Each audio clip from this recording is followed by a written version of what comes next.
오후 3시 가을 햇살이 비스듬히 내리쬐는 동네 약국은 언제나처럼 한적했다. 영숙은 무릎 관절염 약을 타러 온 길이었다.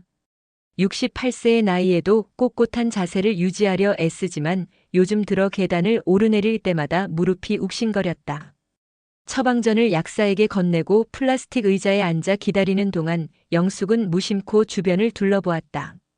약국 한편에는 혈압계가 놓여 있고 그 앞에서 한 청년이 팔목에 커프를 감고 있었다. 30 중반쯤으로 보이는 그 남자는 단정한 체크 셔츠를 입고 있었고 짧게 자른 머리가 깔끔해 보였다. 영숙이 그를 바라보고 있을 때 청년이 고개를 돌려 그녀와 눈이 마주쳤다. 안녕하세요. 청년이 먼저 인사를 건넸다. 그의 목소리는 차분하고 따뜻했다. 영숙은 살짝 놀랐다. 요즘 젊은 사람들이 먼저 어른에게 인사하는 경우가 드물었기 때문이다. 아, 네. 안녕하세요. 영숙도 어색하게 인사를 받았다. 청년의 미소가 환했다. 마치 오랜만에 만난 반가운 사람을 대하는 듯한 따뜻함이 느껴졌다. 영숙은 그 미소를 받으며 이상한 기분을 느꼈다.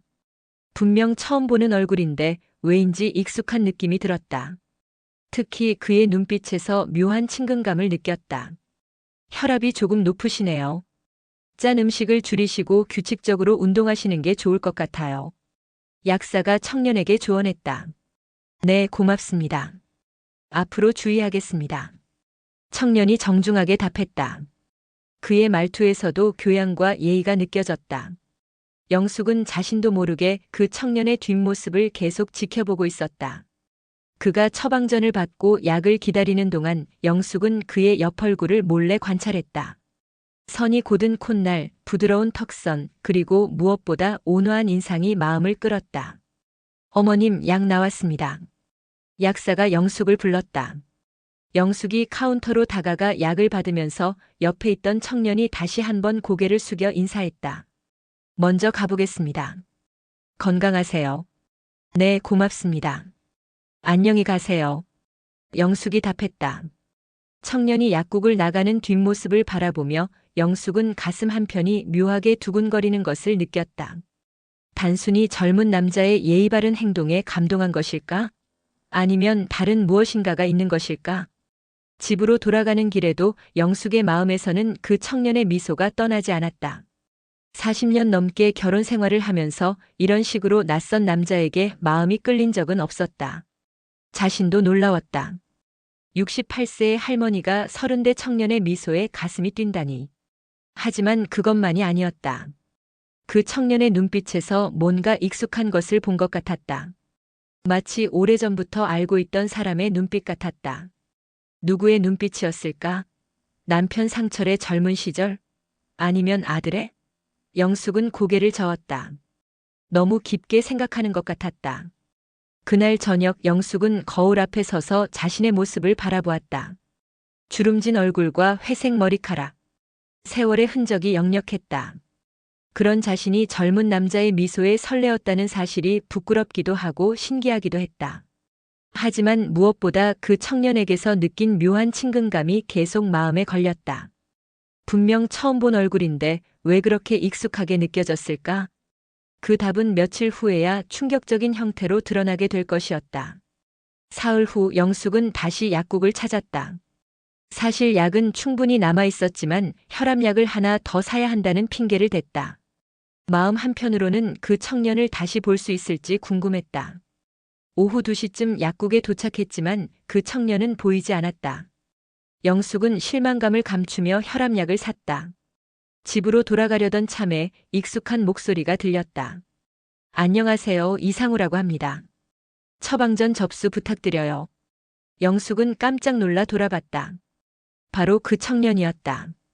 그런데 방금 그가 말한 이름이 귀에 박혔다. 이상우라고 했다. 영숙의 가슴이 쿵 하고 떨렸다. 이상우. 그 이름의 성은 이씨였다. 영숙의 남편 이상철과 같은 성씨였다. 그리고 이름의 상자도 똑같았다. 우연의 일치일까? 처방전 확인하겠습니다. 이상우님이시죠? 약사가 다시 한번 확인했다. 영숙은 숨을 죽이고 들었다. 분명히 이상우였다.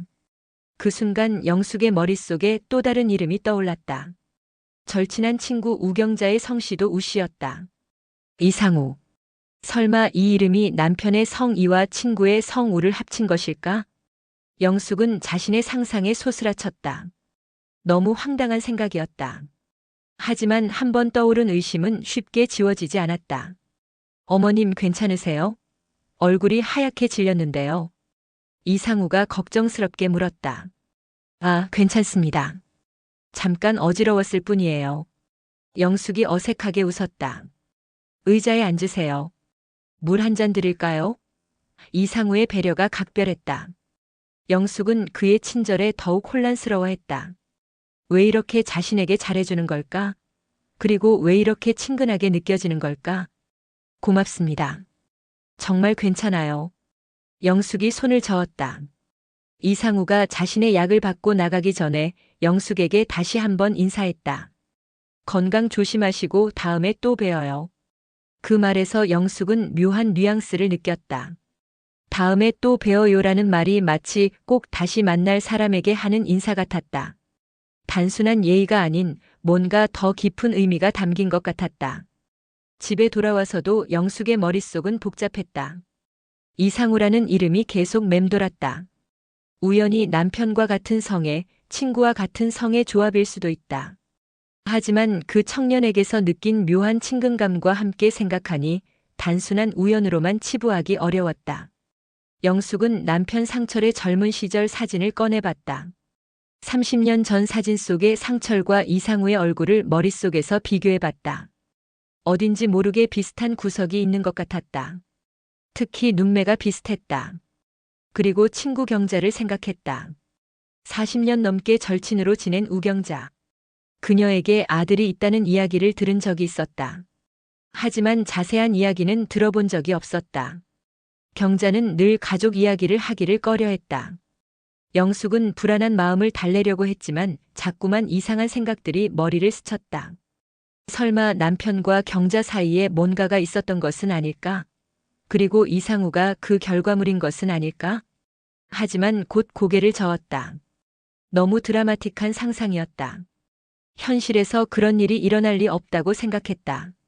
그저 우연의 일치일 뿐이라고 자신을 달랬다. 하지만 마음 한편의 불안감은 쉽게 가라앉지 않았다. 그날 밤 영숙은 잠들기까지 오랜 시간이 걸렸다. 꿈속에서도 이상우의 미소와 그의 이름이 계속 맴돌았다.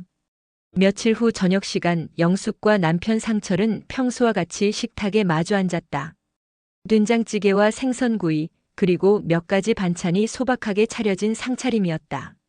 40년 넘는 결혼 생활 동안 수없이 반복된 일상의 한 장면이었다. 오늘 날씨가 참 좋더라. 상철이 먼저 말을 꺼냈다.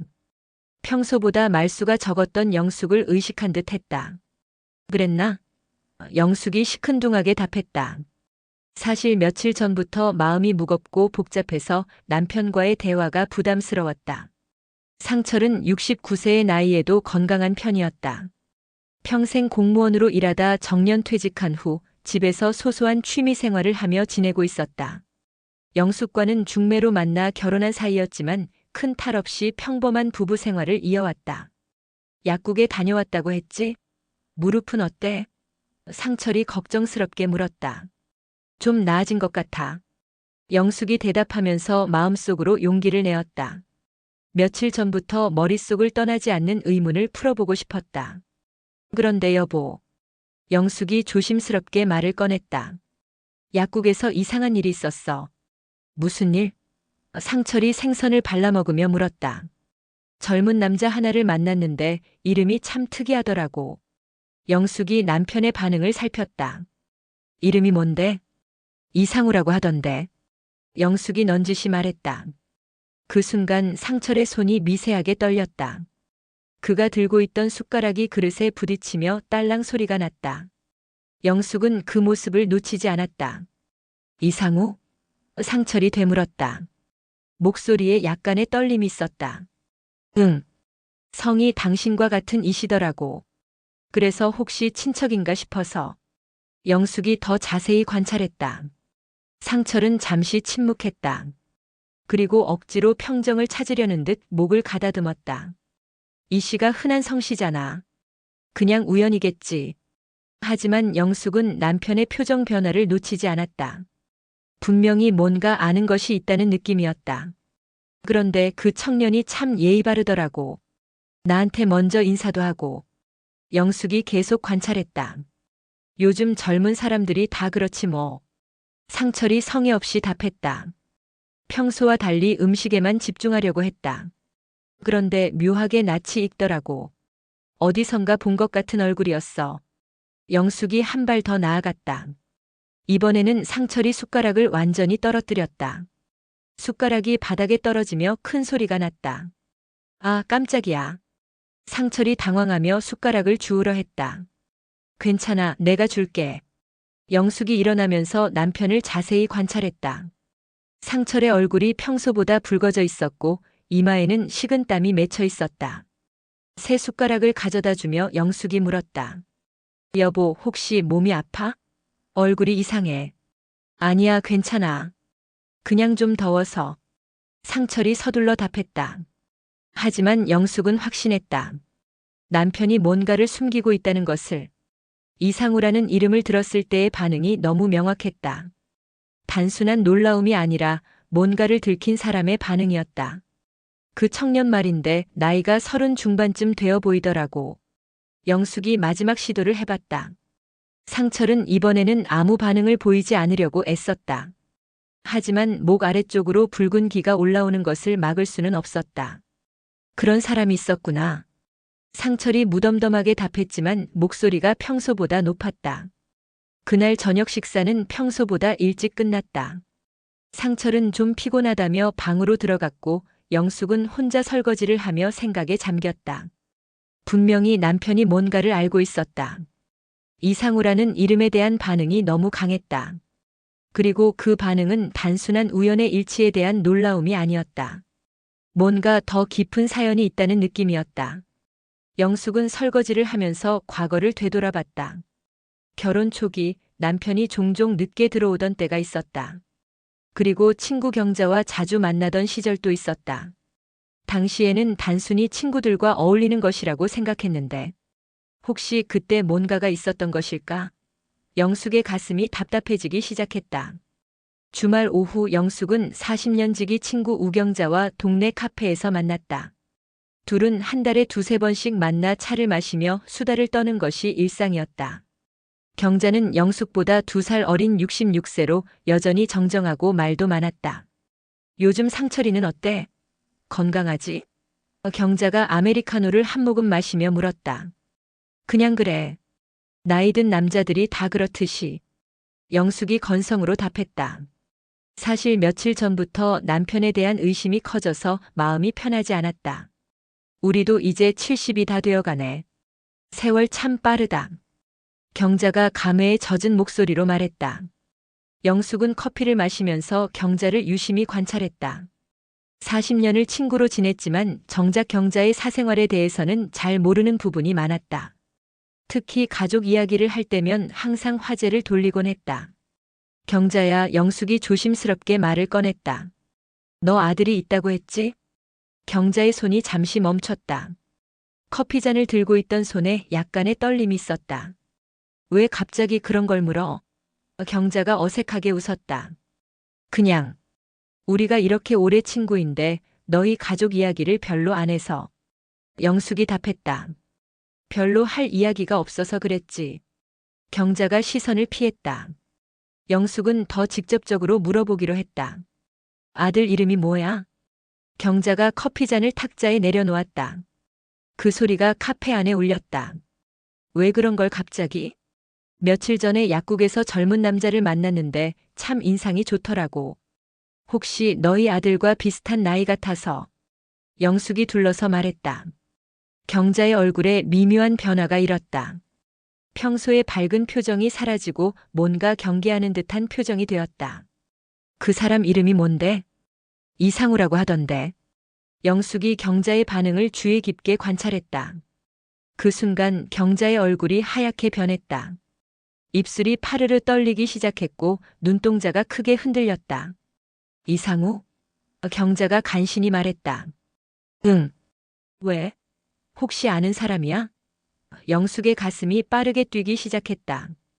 경자는 한동안 말을 하지 못했다. 그러다가 떨리는 목소리로 말했다. 우리 아들 이름이야. 영숙의 머릿속이 하얗게 변했다. 예상했던 답이었지만 실제로 들으니 충격이 컸다. 너희 아들이 이상우라고? 영숙이 다시 확인했다. 응. 경자가 고개를 끄덕였다. 눈가에 눈물이 고이기 시작했다. 그런데 왜 이제까지 이름을 말 안 했어? 영숙이 떨리는 목소리로 물었다. 경자는 대답하지 못했다. 대신 손수건을 꺼내 눈물을 닦았다. 경자야, 혹시 우리 상철이 아빠야? 영숙이 직접적으로 물었다. 경자가 고개를 들어 영숙을 바라봤다. 그 눈빛에는 40년 동안 숨겨온 비밀의 무게가 담겨 있었다. 미안해, 영숙아. 경자가 작은 목소리로 말했다. 정말 그런 거야? 영숙의 목소리가 떨렸다. 경자가 고개를 끄덕였다. 그리고 눈물을 더 많이 흘렸다. 언제부터였어? 영숙이 물었다. 결혼하고 3년 후쯤부터. 경자가 힘겹게 답했다. 영숙은 머릿속이 복잡해졌다. 결혼 3년 후면 1980년 즈음이었다. 그 시절 남편이 자주 늦게 들어오고 친구들과 만난다며 나가는 일이 많았던 것이 떠올랐다. 얼마나 오래? 영숙이 간신히 물었다. 2년 정도. 경자가 고백했다. 영숙의 가슴이 무너져 내리는 느낌이었다. 40년 동안 가장 믿었던 남편과 절친한 친구가 자신을 배신했다는 사실을 받아들이기 어려웠다. 그래서 이상우가. 영숙이 말을 잇지 못했다. 응. 상철이의 아들이야. 경자가 최종적으로 인정했다. 그 순간 영숙은 며칠 전 약국에서 느꼈던 묘한 친근감의 정체를 깨달았다. 이상우에게서 남편의 젊은 시절 모습을 본 것이었다. 그리고 그가 자신에게 유독 친절했던 이유도 이해가 되었다. 두 사람은 한동안 말없이 앉아 있었다. 40년의 우정과 신뢰가 한순간에 무너져 내리는 순간이었다. 그날 밤 영숙은 잠을 이룰 수 없었다. 경자의 고백이 머릿속에서 맴돌았다. 40년 동안 숨겨진 비밀이 하루아침에 드러난 충격은 상상 이상이었다. 남편 상철이 옆에서 코를 골며 자고 있는 모습을 보니 더욱 화가 났다. 다음 날 아침 영숙은 평소보다 일찍 일어나 남편의 아침을 차렸다. 하지만 마음은 전혀 평온하지 않았다. 식탁에 앉은 상철에게 무엇부터 물어야 할지 머릿속이 복잡했다. 여보. 영숙이 조심스럽게 말을 꺼냈다. 응? 상철이 신문을 보며 답했다. 어제 경자를 만났어. 영숙이 남편의 반응을 지켜봤다. 상철의 손이 미세하게 떨렸다. 신문을 넘기는 소리가 평소보다 크게 들렸다. 그랬구나. 뭐라고 하던가? 상철이 여전히 신문에서 눈을 떼지 않으며 물었다. 이상우 이야기를 했어. 영숙이 직설적으로 말했다. 이번에는 상철이 신문을 완전히 내려놓았다. 그의 얼굴이 순식간에 굳어졌다. 무슨 이야기를? 상철이 떨리는 목소리로 물었다. 경자 아들이 이상우라고 하더라고. 영숙이 차분하게 말했다. 하지만 속으로는 분노가 끓어오르고 있었다. 상철은 한동안 말을 하지 못했다. 그리고 깊은 한숨을 쉬었다. 영숙아. 상철이 무거운 목소리로 말을 시작했다. 이제 와서 변명하지 마. 다 알았어. 영숙이 냉정하게 말했다. 상철의 어깨가 축 늘어졌다. 40년 동안 숨겨왔던 비밀이 드러난 순간이었다. 언제부터 알았어? 상철이 힘없이 물었다. 며칠 전 약국에서 그 아이를 봤을 때부터 이상했어. 너무 낯이 익더라고.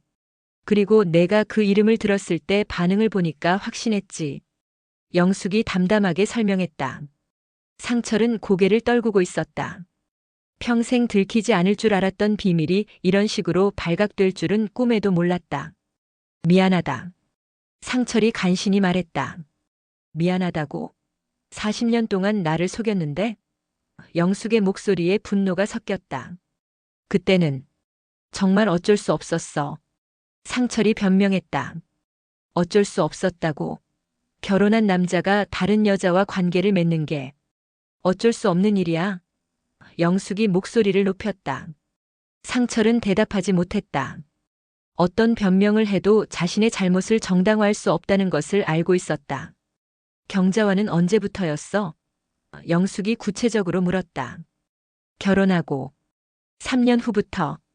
상철이 솔직하게 답했다. 얼마나 오래? 2년 정도. 영숙은 계산해 봤다. 1980년부터 1982년까지. 그 시기에 자신은 아이를 갖지 못해 고민하고 있었다. 병원도 다니고 한약도 먹으면서 임신을 위해 노력하던 시절이었다. 그런데 남편은 다른 여자와 관계를 맺고 있었고 심지어 아이까지 만들었다는 것이었다. 내가 아이를 못 가져서 고생할 때 너는 다른 여자와. 영숙이 말을 잇지 못했다. 정말 미안해. 그때는 젊고 어리석었어. 상철이 애원하듯 말했다. 그러면 이상우는 정말 내 아들이구나. 영숙이 확인했다. 상철이 고개를 끄덕였다. 그 아이는 알고 있어? 영숙이 물었다. 모를 거야. 경자가 혼자 키웠으니까. 상철이 답했다. 그럼 그 아이는 자기 아버지가 누군지도 모르고 살고 있다는 거야? 영숙이 더욱 화가 났다. 경자가 그렇게 하자고 했어. 아이를 위해서라고. 상철이 설명했다. 영숙은 복잡한 감정에 휩싸였다. 분노와 배신감 그리고 묘하게도 이상우에 대한 연민까지 느껴졌다. 그 청년이 자신의 정체성도 모른 채 살아가고 있다는 사실이 안타까웠다. 약국에서 그 아이가 나한테 그렇게 친절했던 이유를 이제야 알겠어. 영숙이 중얼거렸다. 무슨 말이야? 상철이 물었다. 혈육의 정이겠지. 비록 모르지만 아버지의 아내니까. 영숙이 쓸쓸하게 말했다. 그 말에 상철의 얼굴이 더욱 굳어졌다. 자신의 잘못으로 인해 모든 사람이 고통받고 있다는 것을 깨달았다. 이제 어떻게 할 거야? 영숙이 물었다. 내가 원하는 대로 하겠어. 상철이 무력하게 답했다. 영숙은 한동안 생각에 잠겼다. 40년의 결혼 생활을 어떻게 정리해야 할지, 그리고 이상우라는 존재를 어떻게 받아들여야 할지 고민이 되었다. 무엇보다 며칠 전 약국에서 느꼈던 그 따뜻한 미소가 계속 떠올랐다. 그 청년이 자신의 의붓아들이라는 사실을 어떻게 받아들여야 할까? 그날 오후 영숙은 집안을 정리하며 마음을 달래려 했다. 하지만 이상우에 대한 진실을 알고 나니 집안의 모든 것들이 새롭게 보였다. 40년 동안 함께 쌓아온 추억들 속에 숨겨진 거짓이 있었다는 생각에 가슴이 답답했다. 침실 옷장을 정리하던 중 영숙은 오래된 상자 하나를 발견했다. 남편의 것으로 보이는 상자였는데 먼지가 두껍게 쌓여 있었다. 호기심에 상자를 열어보니 오래된 사진들과 편지 봉투들이 들어 있었다. 첫 번째 사진은 1980년경으로 추정되는 것이었다. 젊은 상철과 경자가 함께 찍은 사진이었다. 둘이 손을 잡고 환하게 웃고 있는 모습이 보였다. 영숙의 가슴이 철렁했다. 자신은 전혀 모르는 사이에 이런 사진을 찍고 있었다는 것이 믿기지 않았다. 두 번째 사진에서는 경자가 임신한 모습이 보였다. 배가 부른 경자 옆에서 상철이 행복해 보이는 표정을 짓고 있었다. 영숙은 그 시절을 떠올렸다. 자신은 아이를 갖지 못해 병원을 전전하며 스트레스를 받고 있을 때였다. 그런데 남편은 다른 여자의 임신을 이렇게 기뻐하고 있었다니. 세 번째 사진은 갓난아기를 안고 있는 경자의 모습이었다. 그 아기가 바로 이상우였다. 뒤에서 상철이 아기를 내려다보며 흐뭇한 표정을 짓고 있었다. 자신의 친아들을 보는 아버지의 표정이었다. 영숙은 사진들을 하나씩 보며 눈물이 났다. 이 모든 순간들이 자신이 모르는 사이에 일어났던 일들이었다. 자신은 남편을 믿고 기다리고 있었는데 남편은 다른 여자와 가정을 꾸리고 있었던 것이다. 편지 봉투들을 열어보니 경자가 상철에게 보낸 편지들이었다. 편지 내용은 주로 아이에 대한 이야기였다. 상철아, 상우가 오늘 처음으로 아빠라고 했어. 너를 보고 싶어 하는 것 같아. 언제 시간 되면 잠깐이라도 보러 와줘. 상우가 열이 나서 병원에 갔어. 의사가 별일 아니라고 했는데도 걱정이 돼. 아이 아버지가 곁에 없으니까 더 불안해. 상우가 이제 걸음마를 해. 너를 닮아서 그런지 성격이 온순하고 똑똑해. 나중에 꼭 자랑스러운 아들이 될 것 같아. 편지를 읽으면서 영숙은 복잡한 감정에 휩싸였다. 한편으로는 배신감과 분노가 치밀어 올랐지만 다른 한편으로는 이상우라는 아이에 대한 연민도 느껴졌다. 아버지의 정체를 모른 채 자라야 했던 그 아이가 안타까웠다. 마지막 편지는 1983년경의 것이었다. 상철아, 이제 그만하자. 영숙이에게 미안하고 상우에게도 미안해. 이 관계는 여기서 끝내는 게 맞는 것 같아. 상우는 내가 잘 키울 테니까 걱정하지 마.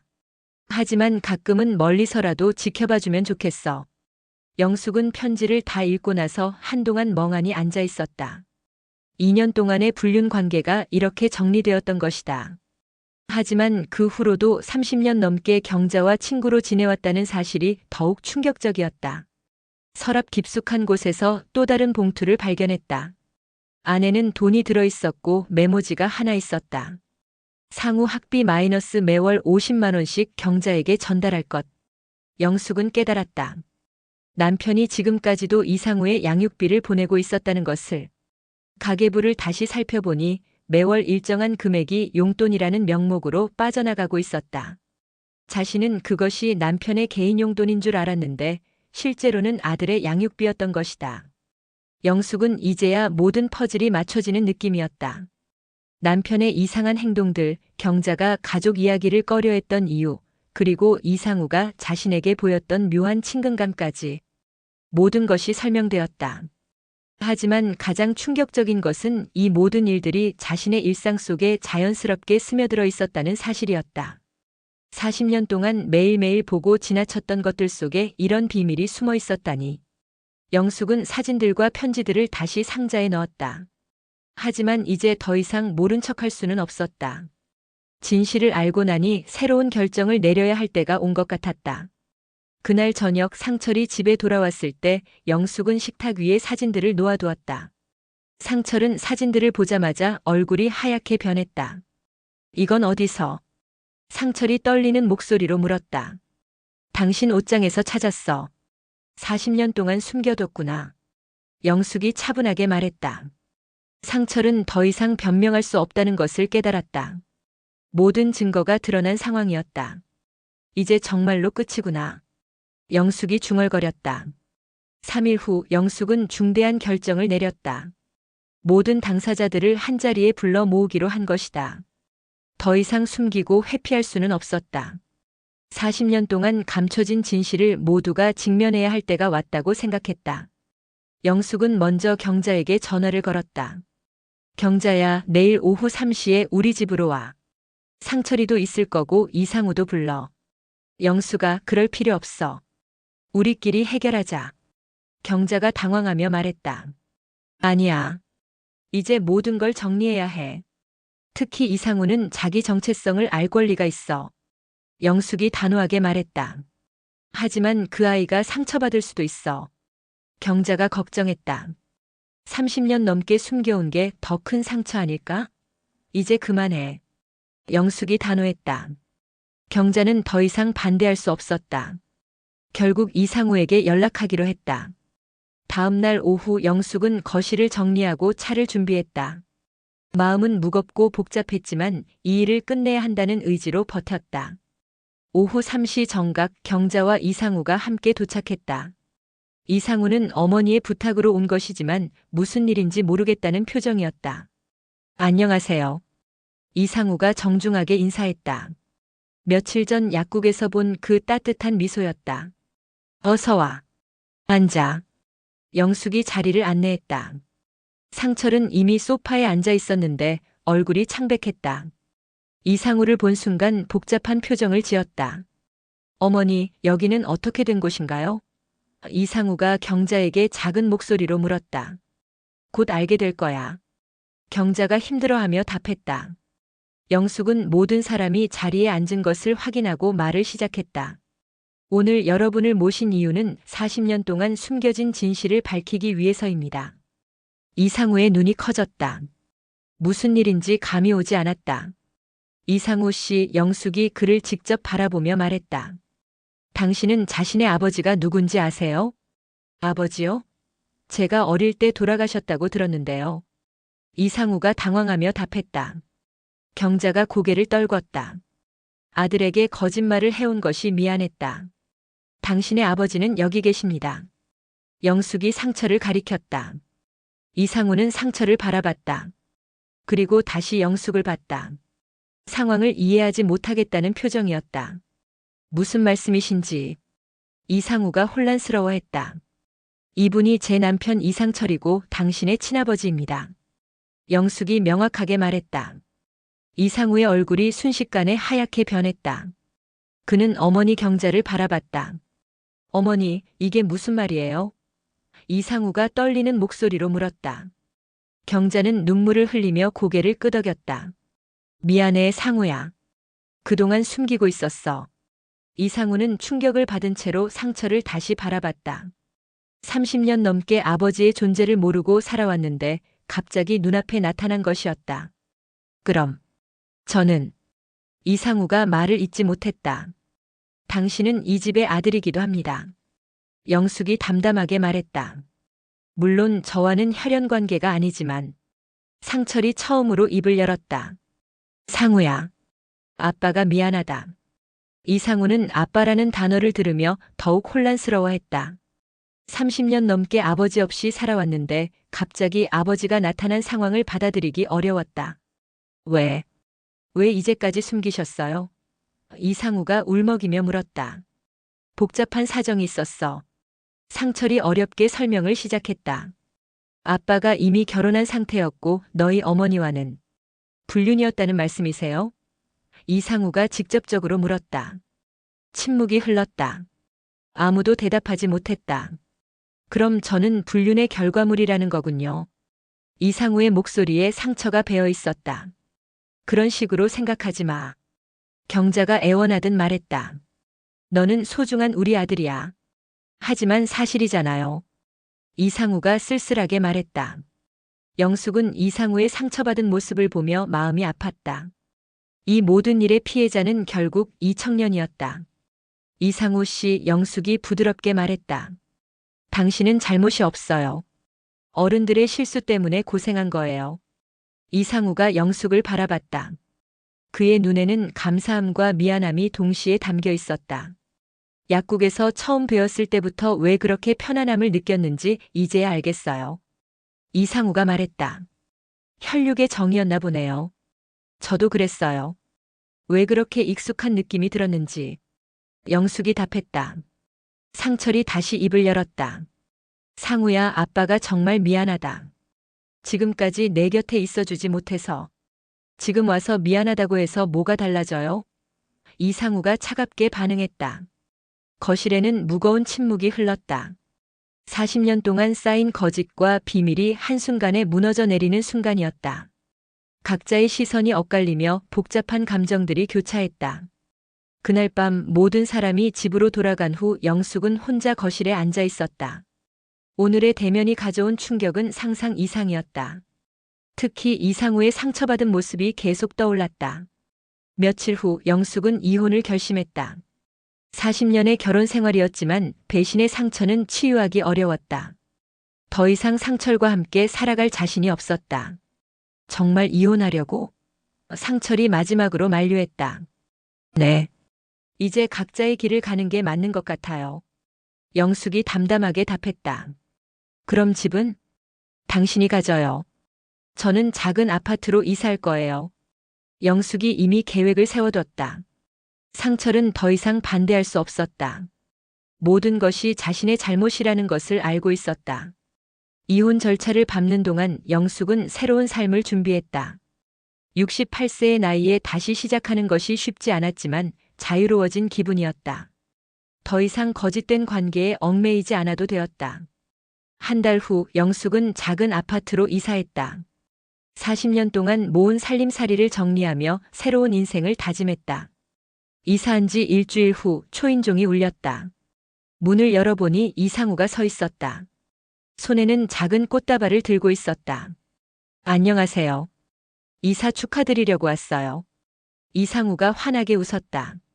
어떻게 여기를 알았어요? 영숙이 놀라며 물었다. 어머니. 아니, 경자 이모가 알려주셨어요. 이상우가 어색하게 답했다. 영숙은 그를 집 안으로 안내했다. 작은 아파트였지만 깔끔하게 정리되어 있었다. 차 한 잔 드릴까요? 영숙이 물었다. 네, 고맙습니다. 이상우가 정중하게 답했다. 차를 마시며 두 사람은 조심스럽게 대화를 나눴다. 요즘 어떻게 지내세요? 영숙이 물었다. 그냥 그래요. 아직도 모든 게 실감이 안 나요. 이상우가 솔직하게 답했다. 저도 마찬가지예요. 영숙이 공감했다. 그런데 이상우가 망설이다가 말했다. 제가 뭐라고 불러야 할지 모르겠어요. 영숙은 잠시 생각했다. 이 청년과 자신의 관계를 어떻게 정의해야 할까? 편하게 부르세요. 이름으로 불러도 되고. 영숙이 말했다. 그럼 이모라고 불러도 될까요? 이상우가 조심스럽게 물었다. 영숙의 가슴이 따뜻해졌다. 그렇게 하세요. 이모, 제가 이번 일로 많은 걸 생각해 봤어요. 이상우가 진지하게 말했다. 무슨 생각을? 제 정체성에 대해서요. 30년 넘게 아버지 없이 살아왔는데 갑자기 아버지가 나타났잖아요. 그런데 이상하게 화가 나지 않더라고요. 왜요? 대신 이모가 더 소중하게 느껴졌어요. 이모는 아무 잘못도 없으면서 가장 많이 상처받으셨잖아요. 이상우가 눈물을 글썽였다. 영숙도 울컥했다. 이 청년의 마음씨가 너무 고마웠다. 그리고 용기를 내서 말씀드리고 싶은 게 있어요. 이상우가 더욱 진지해졌다. 뭔가요? 이상우는 잠시 망설이다가 자리에서 일어났다. 그리고 영숙 앞에 무릎을 꿇었다. 어머니. 이상우가 떨리는 목소리로 말했다. 영숙의 눈이 커졌다. 갑작스러운 호칭 변화에 당황했다. 저를 아들로 받아주시겠어요? 이상우가 눈물을 흘리며 간청했다.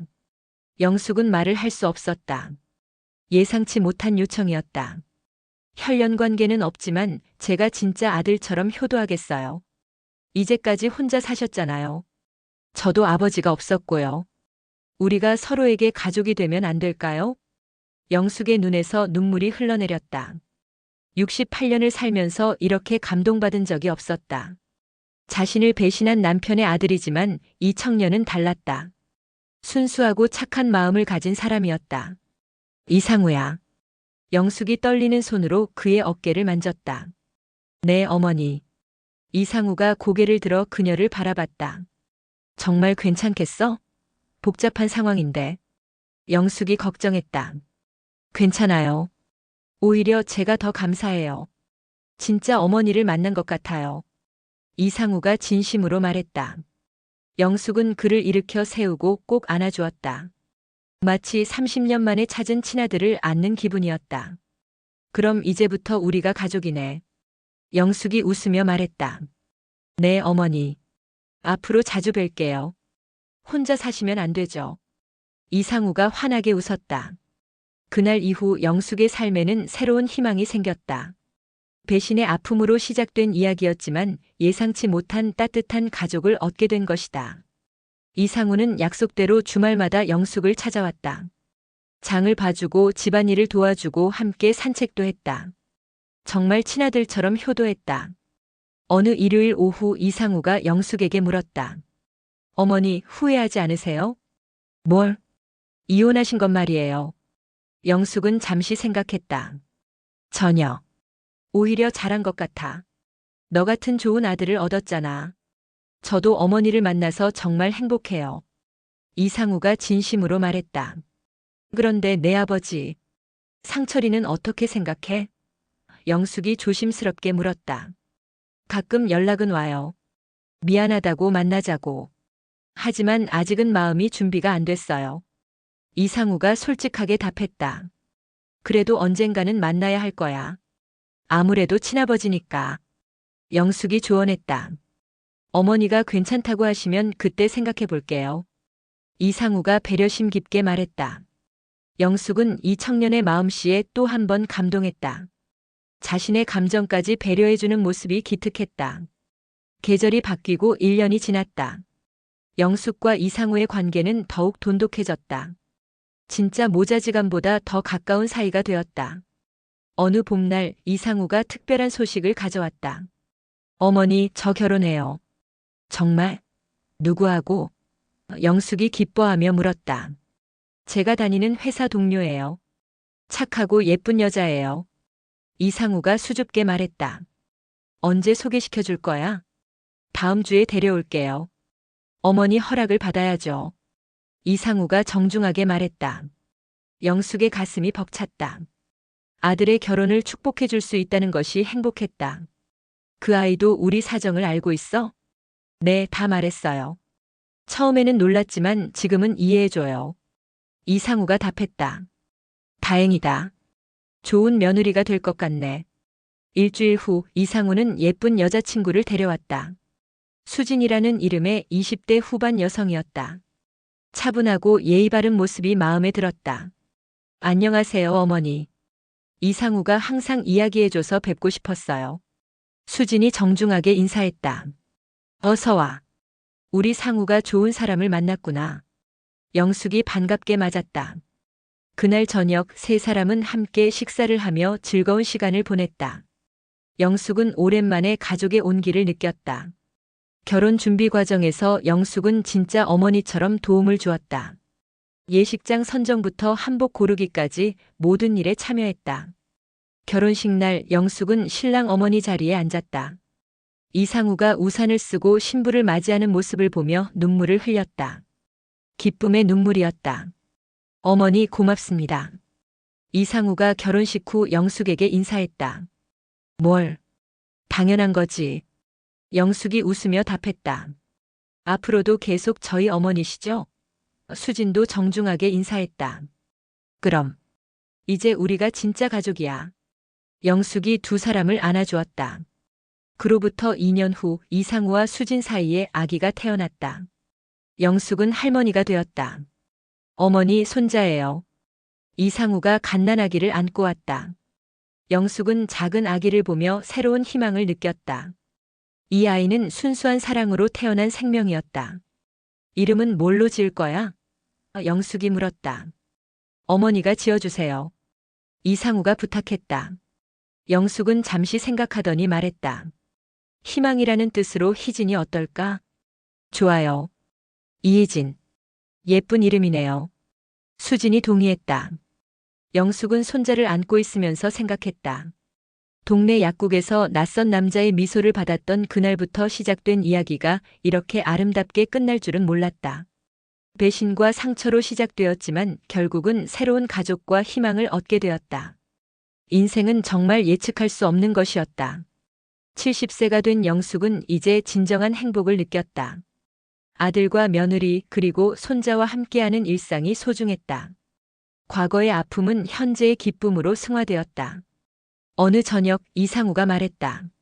어머니 정말 감사해요. 어머니 덕분에 제가 진짜 가족의 의미를 알게 됐어요. 나도 고마워. 너 때문에 새로운 인생을 살게 됐으니까. 영숙이 진심으로 답했다. 그날 밤 영숙은 창문 너머로 별을 바라보며 생각했다. 때로는 인생의 가장 큰 상처가 가장 큰 축복으로 변할 수 있다는 것을. 동네 약국에서 만난 낯선 남자의 미소가 가져다 준 진실은 아팠지만 그 진실이 새로운 사랑과 가족을 선물해 주었다. 영숙의 마음속에는 더 이상 배신의 아픔이 없었다. 대신 따뜻한 가족의 사랑이 가득했다. 그리고 그 사랑은 앞으로도 계속될 것이었다. 이상우가 어머니라고 부르는 목소리는 여전히 영숙의 가슴을 따뜻하게 만들었다. 그 호칭 속에는 진정한 사랑과 감사가 담겨 있었다. 혈연을 뛰어넘은 진짜 가족의 사랑이었다.